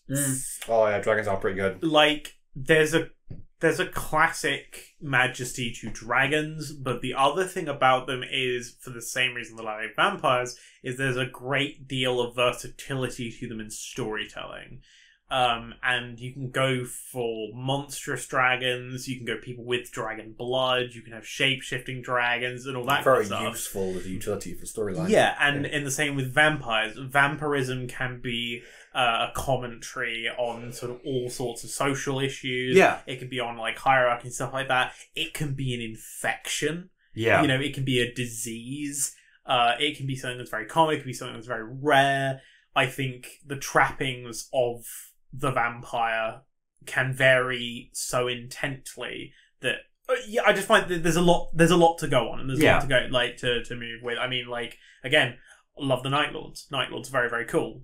Like Space Marine vampires, but they aren't even vampires. Then you have Blood Angels that are, if you want to look at just Warhammer. But then you have I'm trying to think of Night Lords are Batman. Yeah. Well, Comrade Kurz is the Joker dressed as Batman. Yeah, that's part of the joke. Yeah, he is the bat who laughs. Yeah, there are so many different ways that you can do vampirism in an interesting way, and despite me bringing up the two most bland examples of it, and then dragons is the exact same deal. For a very similar kind of reason. Yeah, I think that's the thing you basically said what I was going to say, because I feel like if I had to pick something on the spot like I am now, I'd have to say dragons. Just because, again, they are versatile.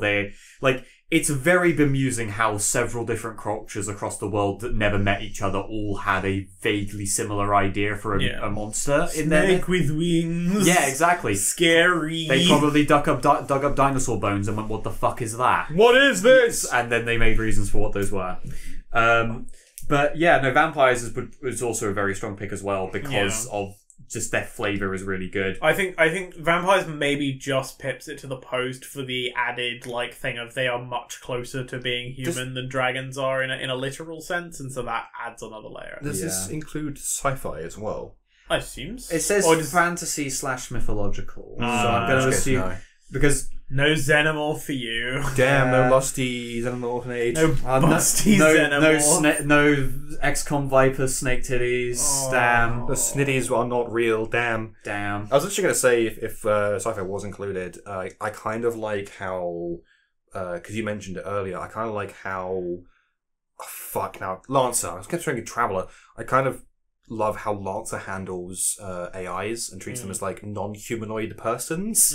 And I kind of love the idea of just we managed to make a human intelligence. It's got all the rights a guy has. It's basically a person. It's just not a human person. And we have one last question from Liblet6, the famous Carl Franz with Exodia. Very good, yeah. Who has asked, why would you record Return to Sender when you could watch England fail to win a football tournament? Because it happens every year.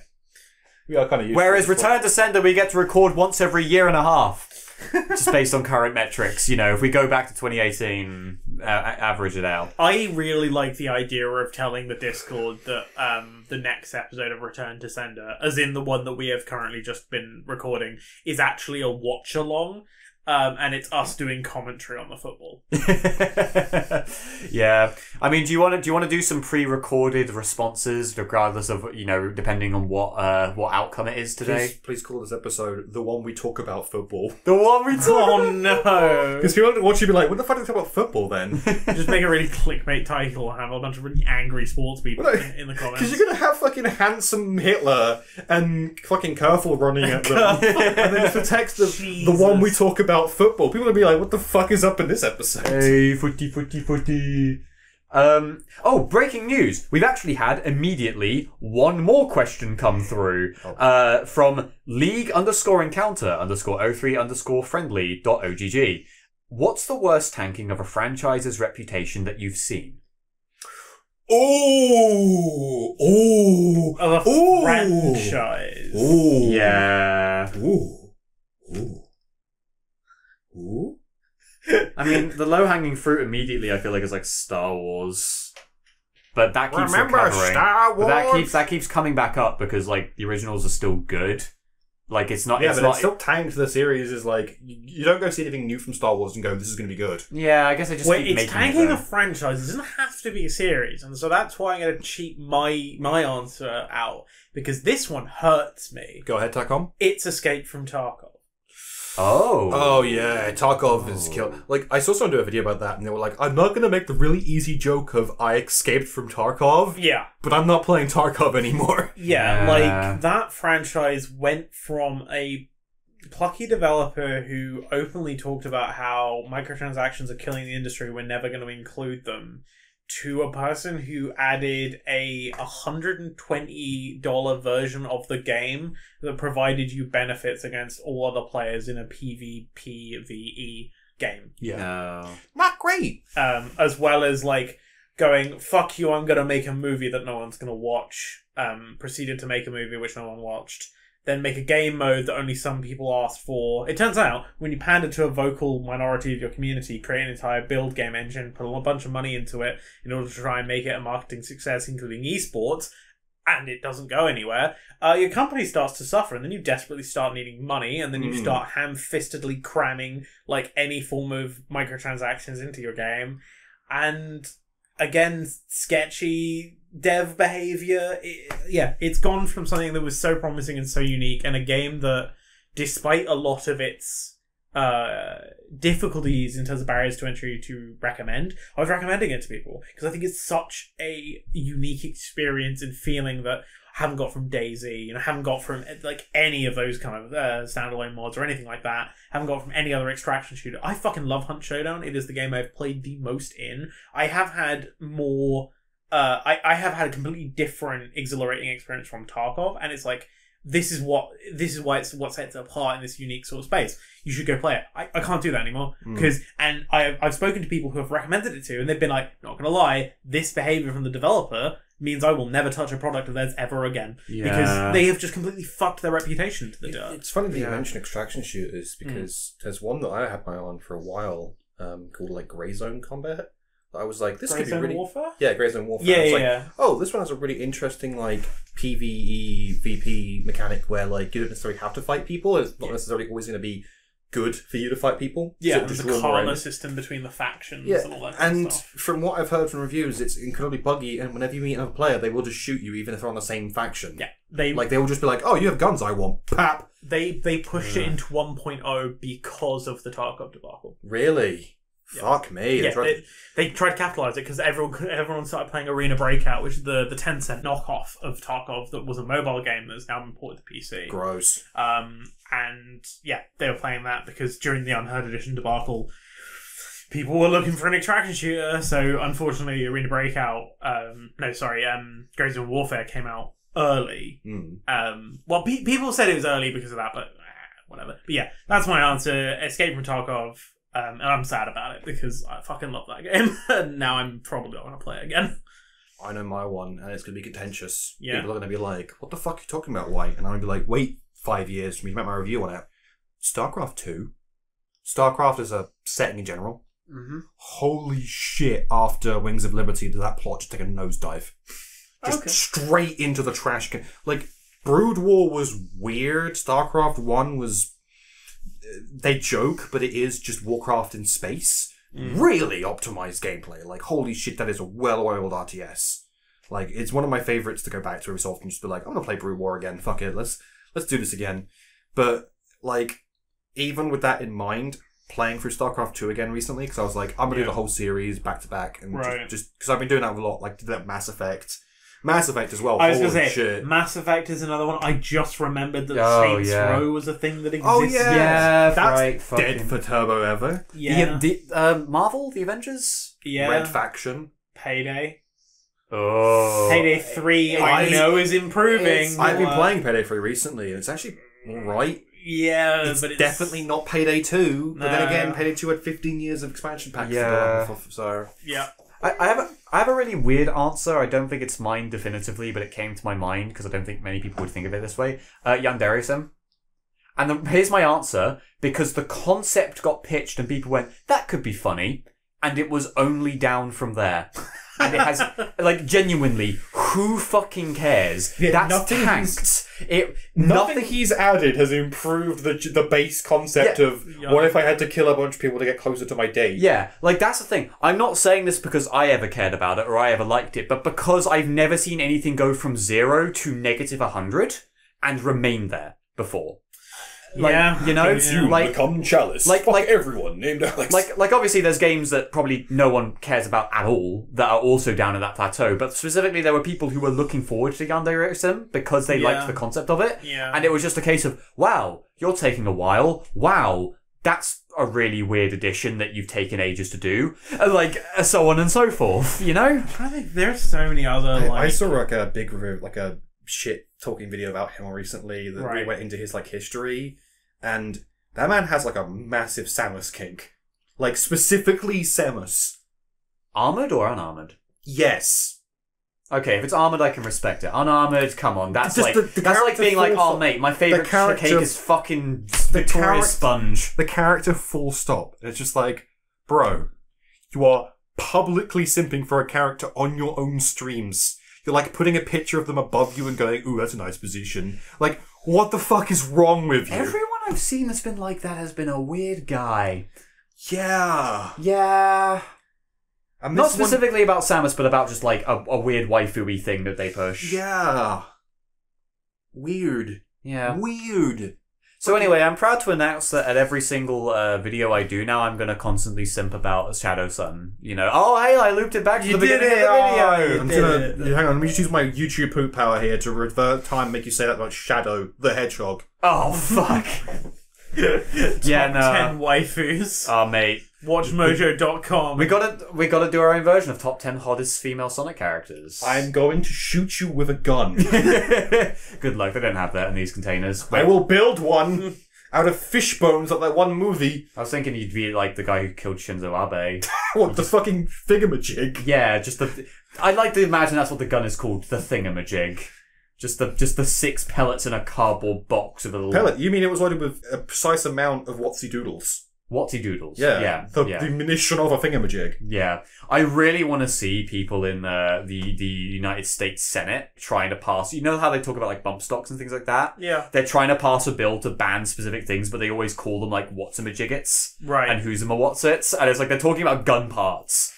But it's like, the addition of Jigamabingets are a dangerous and lethal weapon. For a country that is so built around the idea of owning firearms, to see the number of people in their fucking Senate go, this assault stock pistol grip will make the bullets shoot harder. It's like, what? And they're holding a scope. Yeah, like vertically like that. It's like, this makes bullets go harder. And it's like, it reminds me of that. There's a bunch of soldiers who talked about like when they went to Africa and were like fighting like African mercenaries and whatnot. Yeah. They were pushing the rangefinder on their AKs up to 1,000. Not because, oh, we were shooting really far away. They thought it was a power bar for how hard the AK shoots. And they were like, if you push it up to the max, it will shoot the hardest. And it's like, my God. These people have no understanding of the basic operations of their gun, and they're actively and effectively countering like forces in the area. Yeah, that's beautiful gun logic. Actual orc logic. Yeah. I'm gonna Push the 1,000 button. What's this red one do? How many bullets you want, sir? Yes. Oh no. Yeah, that's good. Well, I feel the rumble of the container. I think the container's in transit. Oh yeah, we're being lured onto Christ. another ship. What Yeah. another one. I really hope that whatever does this doesn't end up cutting off the internet or the power. Oh yeah, that would don't really think suck that- if yeah, I did it.